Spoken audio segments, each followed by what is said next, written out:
Hey guys, Heath here, Shepherd's Forge. Um, gonna do just a quick little video. I bought a sheet of 3 ace, 1095 high carbon steel, 1 foot by 1 foot sheet, 3 ace thick. I've actually already cut chunk off of here, but it's about $50. I mean, it's not bad. If you want high carbon steel, you get a better deal buying it in a larger sheet. I'm pretty sure my mail carrier hates me. One, for all the Amazon packages I buy, and the fact that I'll buy like pink salt in 5 pound bags, and that sheet of steel 3 ace wasn't real light. So, but you know what? That's your job, so don't complain. Anyway, another tip on hand sanding. Hope you guys aren't getting bored with this. Probably are. I wanted to be in a forge today. Was outside getting my propane tanks loaded into the car to get them refilled, and my neighbor's buddy come over. This was like 8 o'clock in the morning. He's like, "Hey, just so you know, my neighbor Jay, bit of an alcoholic, has been his entire life. A little annoying, kind of a crappy neighbor, but he's not a bad guy. Apparently, he was hammered, took a spill, broke his collarbone. Now he's super sick, and he's not eating or sleeping. And basically, he might be on his last leg. I mean, he's played it rough his entire life. But anyway, I decided, just out of respect for my neighbor who isn't doing real well, I wasn't gonna make a whole lot of noise in the shop. So I just spent some time tidying up, heat treated a few things.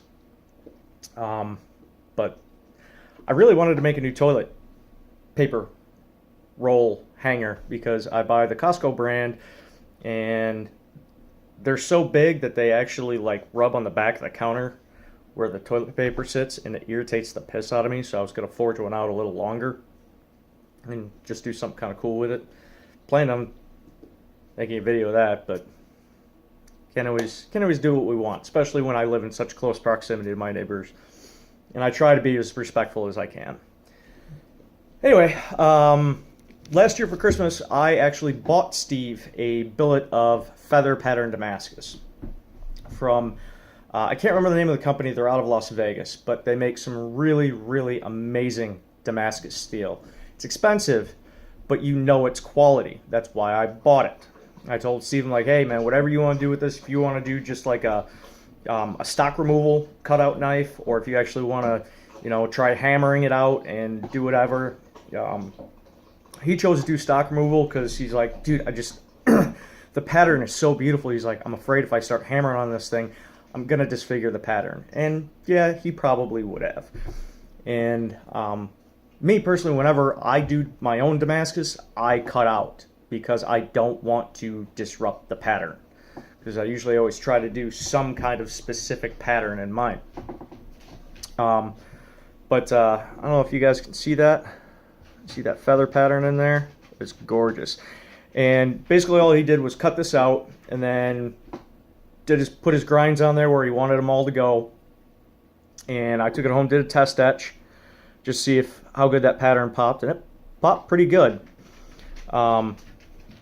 So what I've started doing here is working the flats, and this is up to 220 grit, and I'm going to stop there, and I'm going to move on to these nice sharp steep bevels and this false edge up here.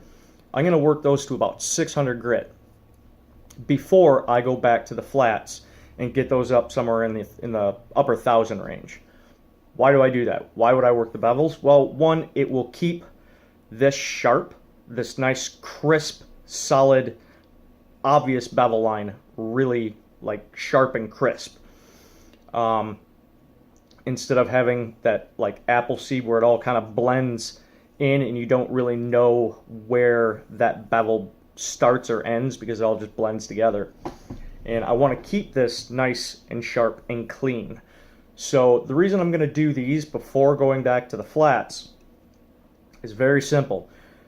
on an angle, it's easy to slip up and go up onto the flats, which, you know, I'm going to do a couple of times. You always do. You get going in that motion and you make a little slip. Oh, crap. But the reason for that, if I'm going to take this up to 1,000 grit or better, any little mishap I have where if I slip over onto the flats, once I go through the grits on this, all those little slip ups are going to go away. And that's going to keep everything nice and crisp and clean. I haven't done anything to this side yet. I'm just going to work one side to the other. But for you guys out there, if you want to keep your nice, crisp, clean bevel lines, work your flats to, you know, a lower grit. Like in my case, I did it up 220, and then go in and hand sand your bevels to whatever grit you want, and then come back and bring your flats up to the high polish that you want, and it should come out nice and crisp and even.